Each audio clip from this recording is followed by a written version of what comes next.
Is Daddy in the garage again? In this video I will be reviewing the new Longworth Style Chuck and the Robert Sorby extra heavy duty square nose scraper, and I'll demonstrate these by turning another Milliput bowl, this time with a full thickness Milliput Inlay.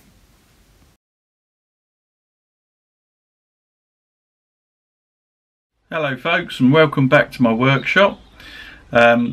As promised, I've got a couple of tool reviews today, and I've also got another experiment with Milliput. Similar inlay thing as to what I've done before, but I'll explain the difference in a minute. But it'll be pushing Milliput, pushing it a bit further, see what we can do with it. Anyway, I'll start by tool reviews. Received a lovely parcel from Turner's Retreat, which I'm very pleased with, and that's what we're going to be looking at today. First thing, nice new chisel. Well, it's not a chisel, it's a scraper. Always nice. I love these. A nice new Robert Sorby packet, and this is one hefty bit of metal. This is the 8011H square nose scraper. It's a 1-inch scraper, and it's the extra heavy duty one. So I shall get it out of the packet. And there we are. That is one serious bit of metal. 1 inch wide, ½ an inch thick. So that should cut out any chatter or vibration. And these, I haven't actually got a flat nose scraper. I've got little smaller versions, sort of a box scraper, which has got a side and an end. But this is my only flat nose scraper, and I thought if I'm going to get one, I'll get a serious one. So looking forward to using that. But that's good for rounding external curves, convex surfaces, and for doing the flat bottoms of plates and bowls if you want a flat bottom to it. But yeah, looking forward to using that. It's got a good solid handle on it, big brass ferrule, because it has got a big thick bit of metal going in there. But yeah, brilliant. I've got a heavy duty bowl scraper, which I absolutely love. It's one of my favourite tools as well, which I shall just show you while we're at it. Here we are. This is another one of my, well, I suppose I'd call it my desert island tools. This one that I wouldn't want to be without. This one I have modified slightly. I don't know if you can see that, I've put a negative rake on the on there. I've put a second bevel just on the top, a 25-degree bevel, to make it a negative rake scraper. Saves angling the handle up to try and eliminate tear out. Makes it a bit safer to use. But there we are. That's another favourite Robert Sorby tool of mine. The other very exciting thing that I've got is a Longworth Style Chuck. Longworth Chuck has been around for a long time, but this is sort of the latest variation on it, and it's a self-adjusting Longworth Chuck. So it self-centers the pegs. Let's have a look and see what you get in the box. Then we've got the instructions, which I've already had a sneaky peek at, and they're very comprehensive instructions. It does emphasise that you should use it a maximum 600 RPM, and that it's only for doing the finishing cuts to remove your turning mortise or tenon on the bottom of the bowl or platter. It can be used in expansion or compression mode.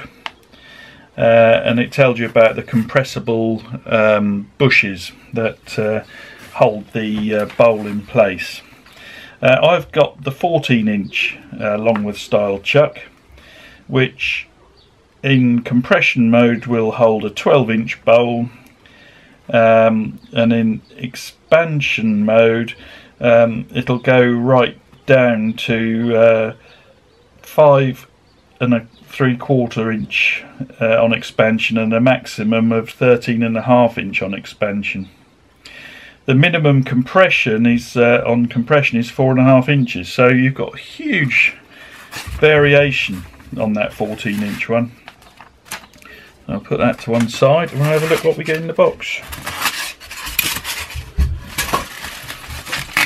Allen keys for adjusting.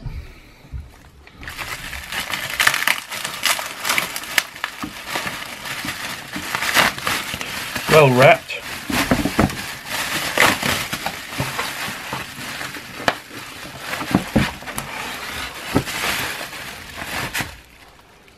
And there it is. This part goes into your chuck jaws. It should fit your standard sort of 50mm chuck jaws. And there's the pegs that hold the bowl. And as you can see, they're quite deep, they're quite tall, which is a lot better than my coal style jaws, which have only got very short rubber pegs, so they don't really grip up the side very well. But if you look at this, as I turn, it's in two halves this, and as you turn it, see if I can get a better view on the camera here. Let's get the box out of the way. That's better.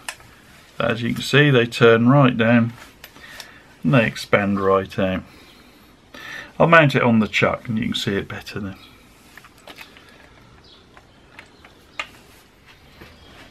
I've got it on the chuck now, so it's a bit easier to show you, but well, how cool is that?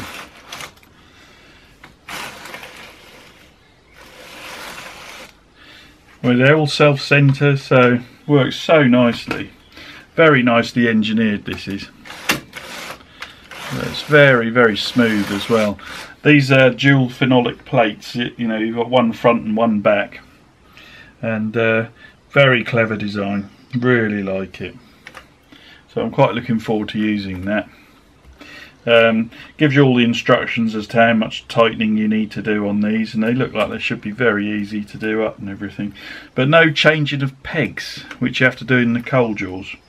Obviously if you're sort of production turning and you've got a whole load that are all the same diameter, then you probably have your coal jaws preset at a certain width or diameter, and it's very quick and easy. But if like me, you're just, you know, you're turning as a hobby, and you're doing different diameters of all sorts of bowls and platters, then this is lovely. Being able to just quickly adjust like that is fantastic. Good capacity as well.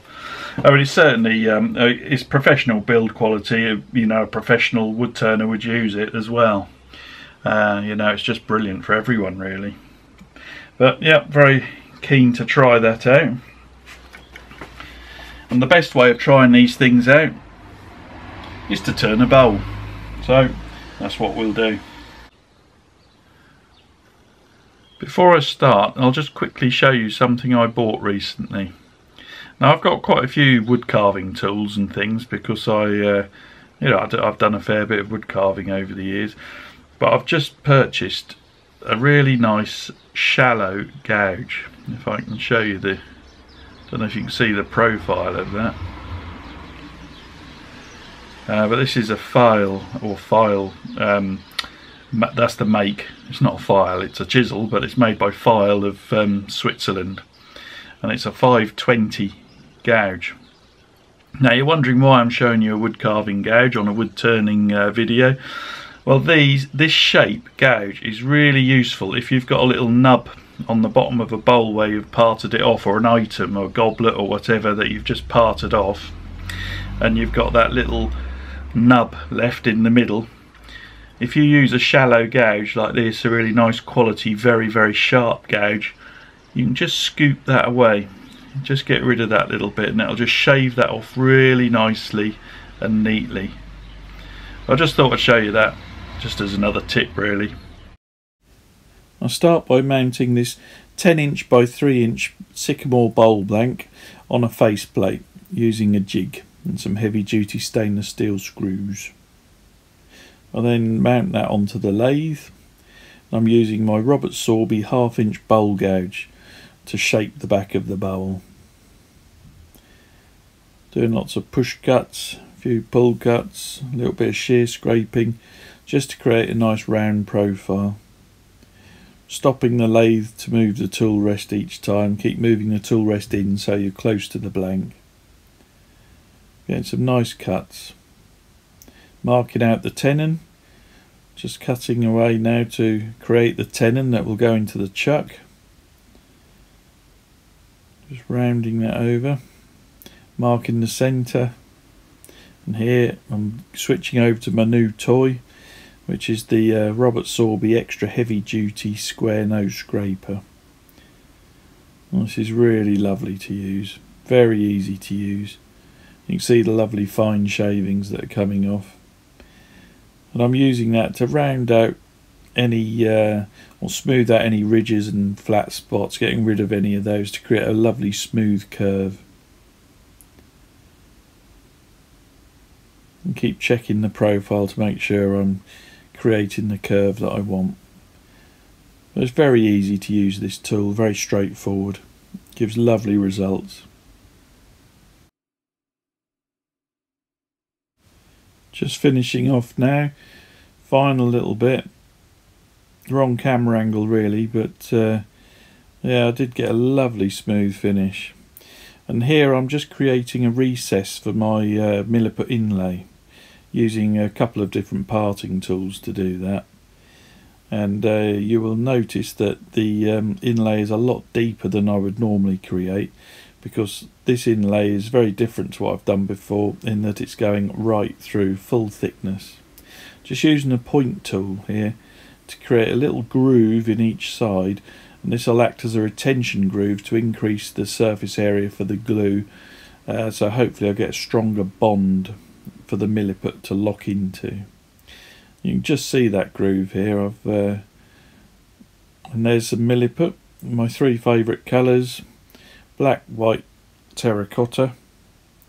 And I'm estimating how much Milliput I'm going to need to fill up the recess. And you mix equal quantities, starting with the white, and you knead it and do this for a good 5 minutes. Keep folding the edges and the ends into the middle, because it's the edges and the ends that don't get mixed. The white is the hardest to mix, A, because it's slightly stiffer, and B, because of the colour of it, it's harder to tell if you've mixed it. But I'm just doing my roll and fold technique. Roll it, fold into the middle, roll it, fold into the middle, and just keep doing that over and over again for a good 5 minutes, and that does the job. Well, that's that all three colours mixed. I'm then using some baking parchment and a rolling pin to flatten it out. You don't have to be too fussy about this.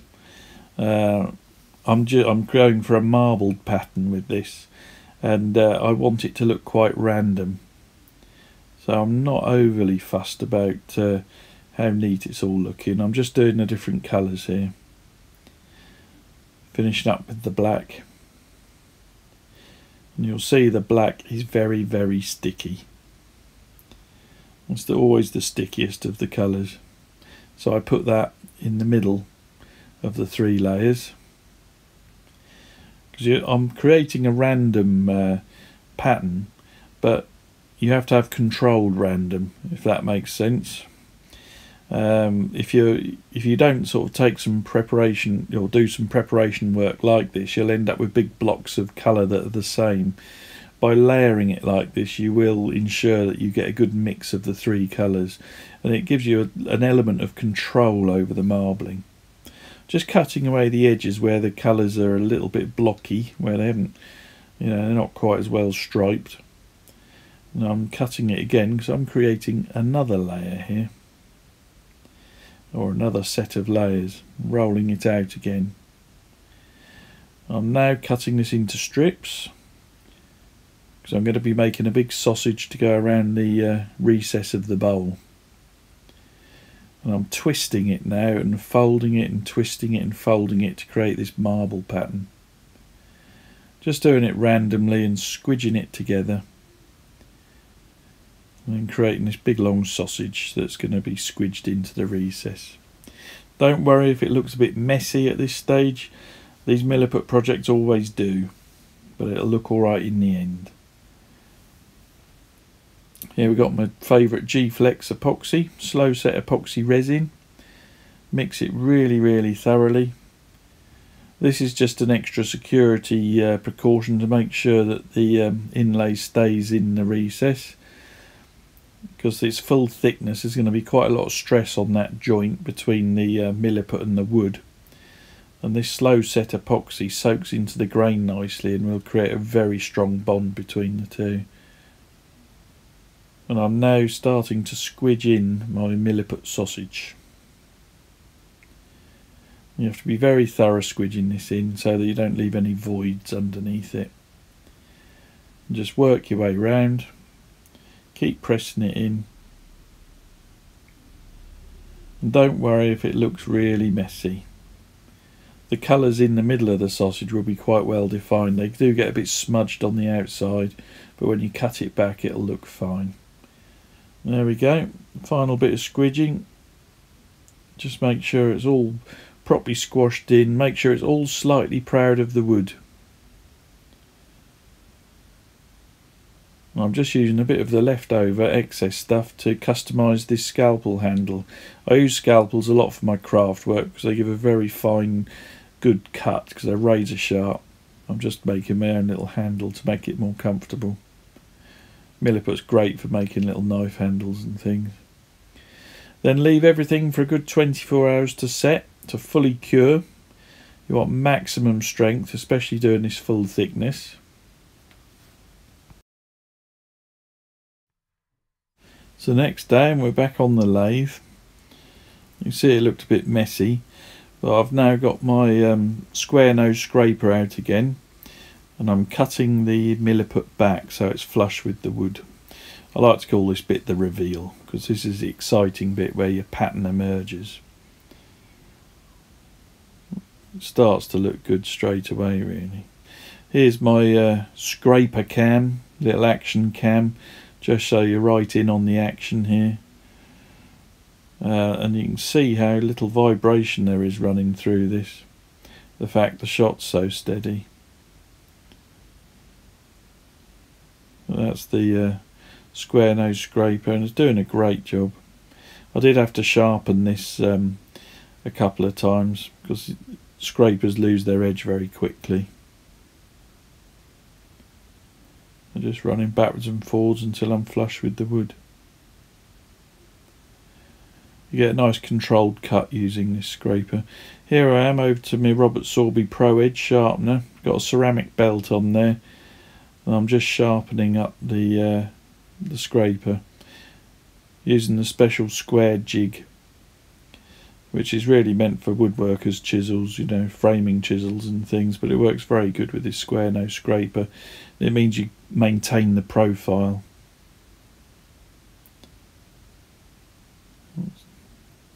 Get in there. Just finishing off. You can see the mess this creates.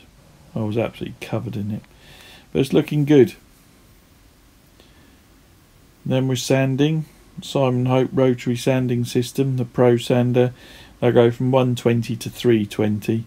Make sure you're wearing your respirator dust mask and you've got your dust extraction going. 2 coats of chestnut products, cellulose sanding sealer, and then out with the Yorkshire Grit. One of my favourite bits this is. Generous coating of that all round. And just keep working it and working it and working it and working it, and it gets finer and finer. Then you buff it all the way. I'm just applying a little bit of microcrystalline wax, buffing that away. You can see the finish. I then remove the faceplate and mount the blank in the chuck jaws with it turned round, and I'm using my Robert Sorby 1/2 inch bowl gouge again to hollow out. You can see the lovely shavings coming off this. It's very sharp. Kept it nice and sharp, just hollowing out. Just starting to expose the in. Then it's all sanded, sealed and polished. Okay, so time to reverse the bowl. We're going to use the new Longworth Style Chuck. So there it is, there's the bowl with my tenon on the back, which we're going to turn off. So we turn this over. So here's the chuck. Pop that over. And then we just tighten this up till it's just snugged down onto there. And the bowl's centered. It then says just to do these up.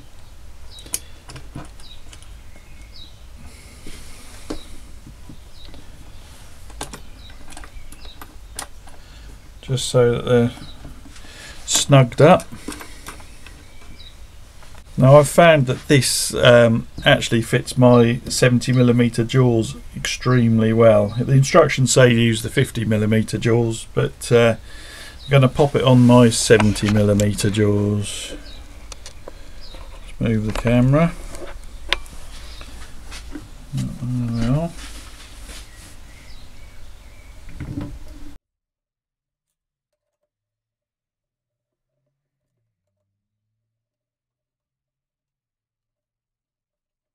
Now I've just brought the tailstock up just to check that that's properly centered, and it is. It's lovely, running really true. Next job is to tighten each of these up, and what it says in the instructions is to do 3 full turns on each of these, and to do them in an order as you would if you were doing up the wheel nuts on a car. So you go 1, 2, 3, 4, 5, 6, 7, 8. Yeah, so you're crisscrossing, and it helps keep it centered. But that's the next job. So 3 turns on each one.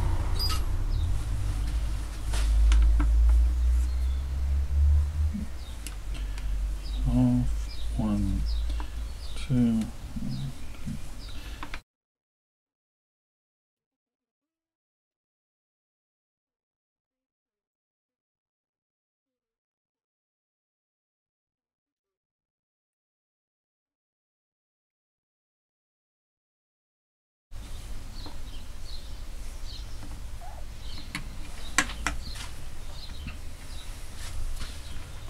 Nice and firm.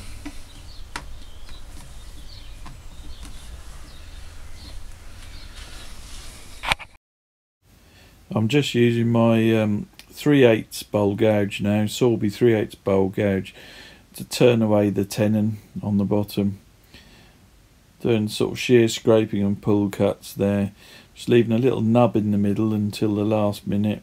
Checking my levels, make sure it's got a slight concavity to it. Then a bit of sanding and branding.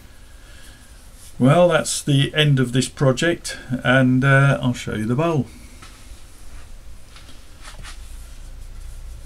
There it is, big bowl. Very pleased with that.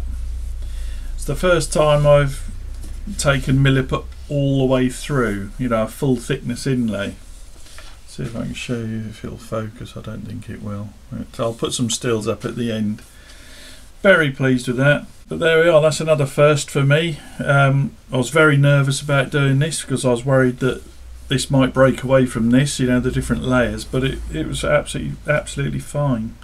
The only issue I had was, because I have to leave this to set overnight, and in fact it was almost 2 days before it went back on the lathe, the bowl had moved a fraction, and so there was a bit of vibration when I was hollowing out and scraping the sides, which gave me a bit of trouble, and I was a bit worried about the vibration breaking the bowl, but it didn't.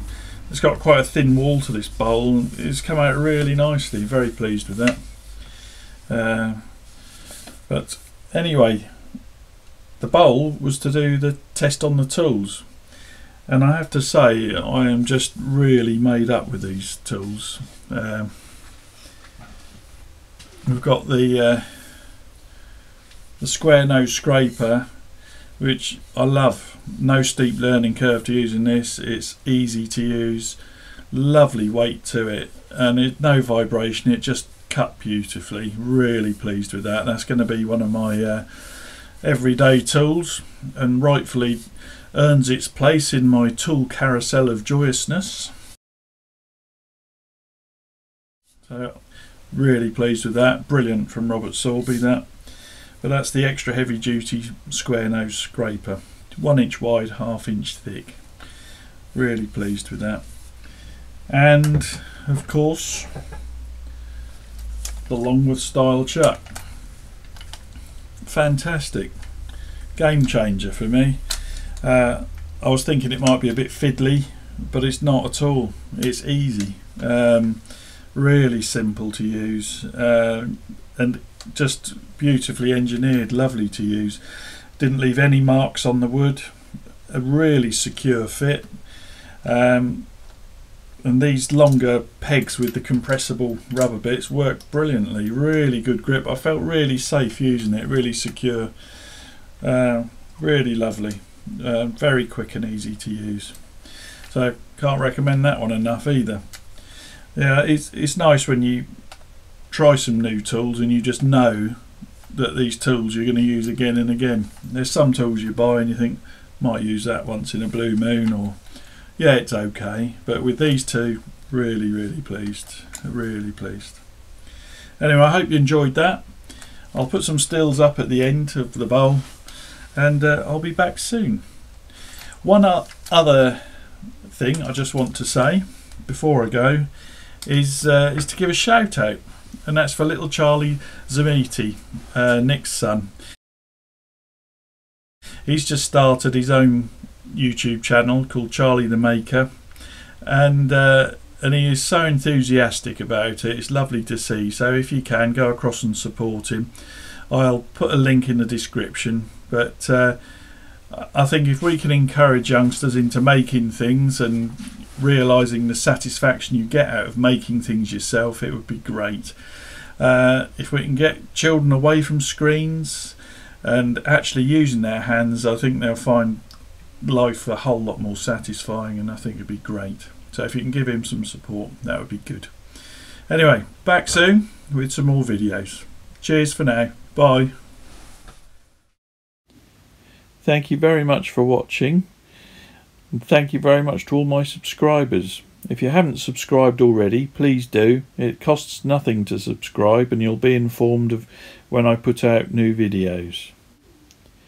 Please give me a thumbs up. It's a great help if you do, and I'll be back soon with some more videos. Thank you very much once again for watching.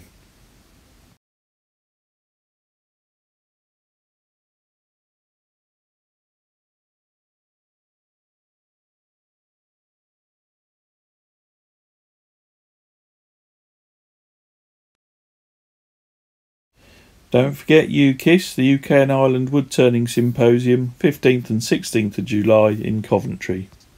More videos coming soon.